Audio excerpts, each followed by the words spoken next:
What's going on, YouTube? This is SG1 and it's time for my SEC predictions. We're going to go through every single team, give you the final records, what I'm projecting the standings to look like, and then of course we will look at the SEC championship game. I'll give you my prediction there as well.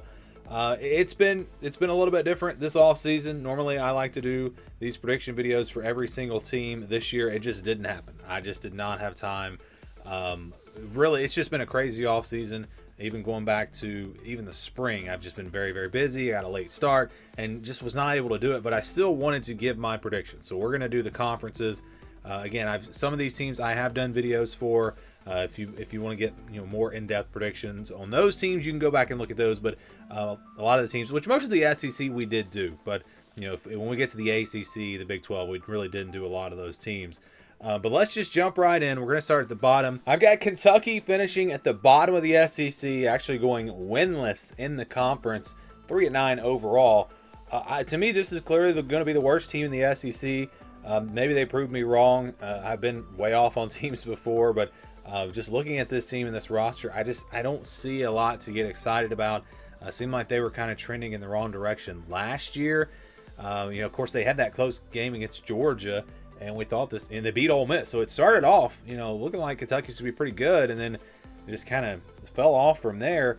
And the schedule's tough for them in the SEC. They've got a pretty tough. I mean, if you look for wins, and let's just say, who do you get at home? You get some winnable games at home. Well, they've got Ole Miss, Texas, Tennessee, and Florida. All those games, going to be very tough to win even at home.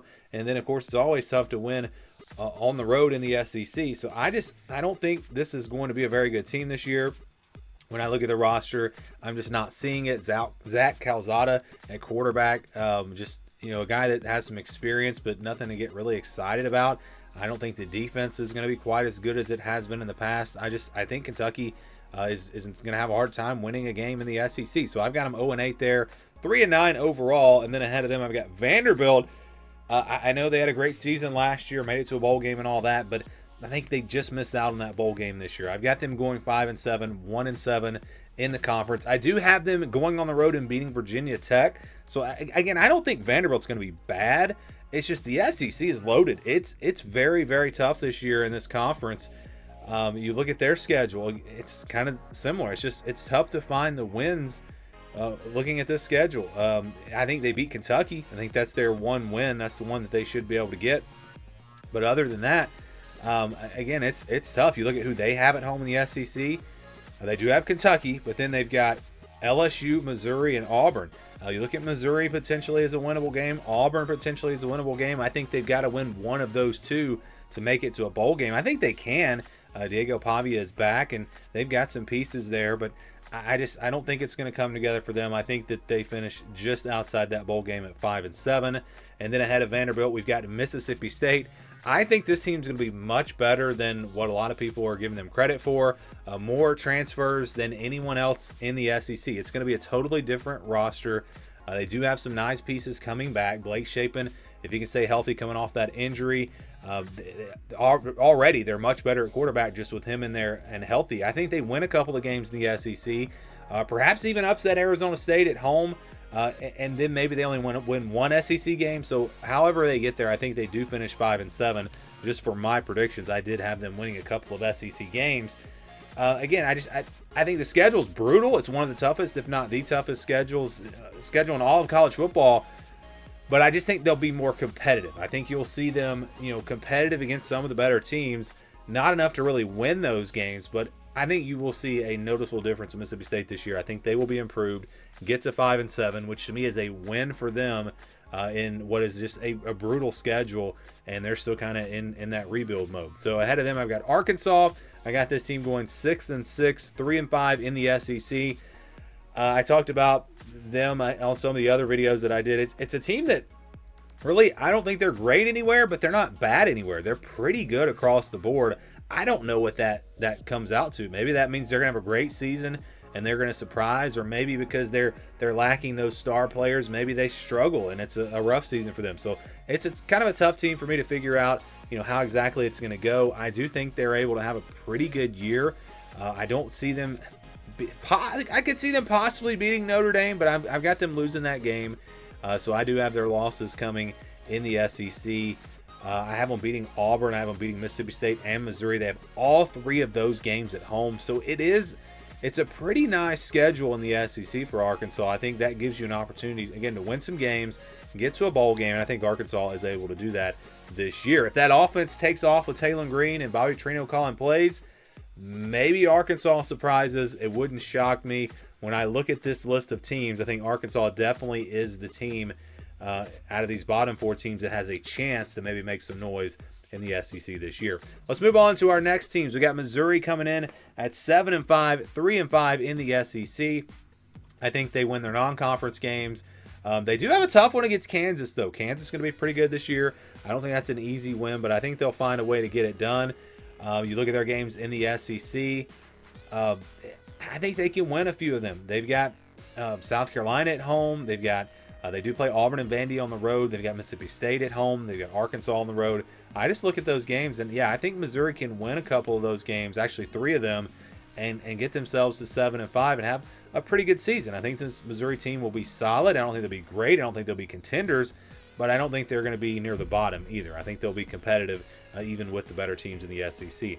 Moving on, we've got Ole Miss coming in at 7-5, 3-5 in the conference. A lot of people came after me in my Ole Miss prediction video. I stand by this. I think 7-5, 8-4 is probably where this team winds up. I think the schedule's tough. The way everything sets up, I think there are a lot of new pieces on defense. I just don't think this is going to be a team that contends for an SEC championship. But I still think I think a lot of people did not understand kind of what I said in that video. I think Ole Miss is going to be a good team. I think they're going to be, potentially right there around a top 25 team. But the schedule's tough, and I think there are teams that are better than them on that schedule, and I just think there's a drop-off from where they were last year. I think they really wasted an opportunity last season to make a lot of noise, potentially even make a run in the college football playoff if they had gotten in. I think that was their opportunity. I think they drop off a little bit this year, but again, I still think this is a pretty good team, but I do have them going 7-5. I've also got South Carolina going 7-5. Another team that people kind of coming after me about. And look, maybe I'm underrating this team. I know I underrated them last year, but it's another situation where it's a tough schedule. I do have them going 4-4 in the SEC, but they've got Clemson in the non-conference. You got to play at LSU, at Ole Miss, at Texas A&M. They do have to play Alabama as well. There are some pretty good pieces of the schedule when you look at they play Vanderbilt and Kentucky. Those games are at home, so you got a couple of almost gimme wins there. And so, I think they could do a little bit better. I think, especially if they beat Clemson, they could possibly get back to like a 9-3 type season. But I just don't see much better than that. So 7-5, really 6-6 to 9-3 is kind of where I would put this team. I think 7-5 is where they wind up. But I think, again, South Carolina, around Lenore Sellers, who's going to help them out on offense? That's going to be the big question right there. So then we go to our next team, Auburn, 8-4, 4-4 in the conference. Again, I talked about it on the Auburn video. It's just a tough team to predict. I see some people really expecting this team to make some noise. Other people think they're going to be terrible. Hugh Freeze is going to get fired. I just don't know. So I kind of went in the middle there at 8-4. I think 7-5 is more likely than 9-3.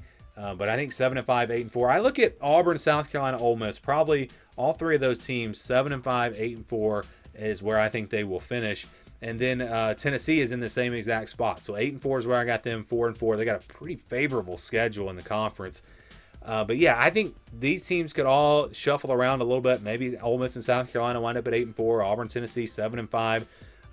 Even Missouri. Missouri's in that same conversation. So yeah, 8-4, 7-5. This is there's kind of a cluster of teams here where I wouldn't be surprised at all if they do one game better or one game worse. But I think those teams are just kind of your mid-tier SEC teams this year.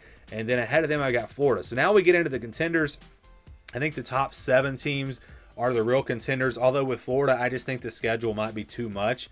At least not contenders to get into the college football playoff, or not to get to the SEC championship, but they are, I think, contenders to get to the playoff. And I think even 9-3 might get them in with their schedule. It just depends on what happens around the rest of the country. But I think Florida's a very good team, both sides of the ball. If DJ Lagway can stay healthy, they got a great offensive line. I think Florida can definitely make some noise this year. And I've got them right there, again, in that conversation. Will it be enough? We'll have to look at it once we finish all our predictions, but I think they're at least in that conversation to make the college football playoff at 9-3. And then a team just very similar to them, Oklahoma. Oklahoma also, I have them at 9-3. They have a really tough schedule, but I think with that schedule, they could possibly be in that playoff, or they will definitely be in the playoff conversation. They might actually get in. It's, again, a team that I think people are overlooking a little bit. I've talked about it. All these top teams I've already done videos on, so if you want to get more of my info, my takes on these teams, you can go watch those videos. But I do think Oklahoma has the pieces to really make some noise, and just like Florida could possibly find themselves in the college football playoff. I think the playoff, though, is much more likely than making the SEC championship, because I think you've got to at least, you cannot have more than 2 losses. If you've got 3 losses, I just do not see that team making it to the SEC championship unless we just get chaos. Ahead of them, we've got LSU, 9-3, but 6-2 in the conference because I have them losing to Clemson. So that would be a great season. Would it be enough to get into the college football playoff? Again, I think it's going to be interesting. I think Oklahoma and Florida maybe have better cases with their schedules, but I think LSU definitely in that conversation. Really, LSU, it's all about the defense. Can they improve enough there to really make a run at the college football playoff, and perhaps even a run in the playoff if they get in? That's going to be the thing to watch. If they can beat Clemson, watch out. I think LSU then becomes a real contender for, again, maybe even more than just making the playoff and making a run in the playoff. 6-2, though, does get them in that conversation for the SEC championship. We also have Texas A&M at 6-2, 10-2 overall. Really high on this team. Like what they've got coming back. I think people are overlooking them a little bit. I know I've overrated them in the past, but I just think it's going to be different with Mike Elko. I do believe he'll get the most out of these players, and I think the Aggies will make some noise this year. 10-2 should get them into the college football playoff. And same thing for Texas, 10-2, 6-2 in the SEC. I think this is the most talented team in the SEC, but with a young Arch Manning, I think maybe they slip up a little bit, lose a couple of games. Again, it's a very talented team, but there are just some tricky games on that schedule. So I think they lose 1 or 2. I'm going to go with 2 for my official prediction. And then we've got Alabama, also at 10-2, 6-2 in the conference. This is a team that I think might have the best defense in the SEC. I know everyone's going to talk about Texas and Georgia and Oklahoma, maybe some of these other teams. I think Alabama probably has the best defense. I think they're going to be really good on that side of the ball. It's going to come down to Ty Simpson, of course, at quarterback, or whoever winds up taking that job. If they get good quarterback play, Alabama is going to be very dangerous and a team that could also make a run in the college football playoff. And then finally, we've got Georgia. I think they go 10-2, 6-2 in the SEC. And that's enough, again, for a 5-way tie with Georgia, Alabama, Texas, Texas A&M, and LSU. We almost had a crazy tie last year with a bunch of teams at the top. And it could definitely happen this year. Without the divisions, it's just chaos. It's just chaos in these conferences when you look at potential scenarios with tiebreakers and all that. But Georgia loaded on defense like they always are. It's going to be about Gunnar Stockton for them. Can they get a pass game? I think the run game will be solid. It's going to be a typical Georgia team. Maybe not quite as good. Again, it does come down to Gunnar Stockton and how well he plays for them. So let's get into the SEC championship prediction now. And I tried to go through this video pretty quickly. Again, you can get more in-depth, more of my takes on these teams, a little bit more in-depth if you go watch those individual videos. But I was just curious where I've been the last 3 years in the SEC, because we've been doing this on the prediction videos. Last year, I had Georgia over Texas. That is what happened. In 2023, I had Georgia over Alabama. That was flipped. I had the right teams, but it was Alabama over Georgia.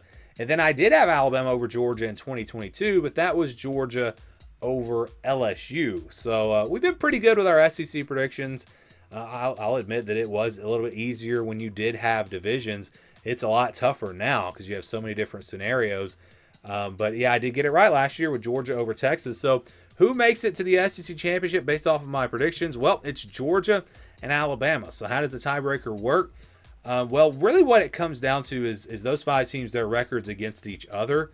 And we had really the games that it came down to, it was Alabama beating, getting the win over, and I'm trying to look back at my notes here because it was crazy. But Alabama getting the win over LSU. So they got that win over LSU.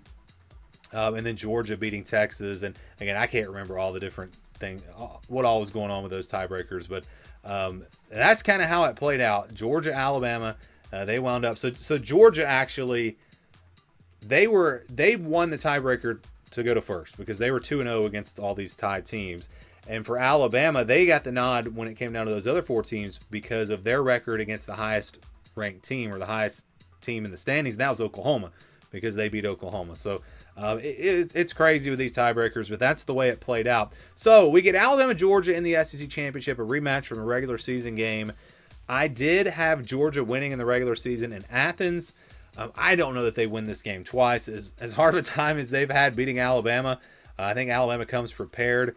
I think Alabama takes it. So I talked about it earlier. I think Texas is the best overall team, the best roster, but I don't have them getting there. I think Alabama winds up winning this game and winning the SEC Championship. So that's my prediction. Yes, Alabama wins the SEC Championship without Nick Saban. I know a lot of people think this team's going to fall off.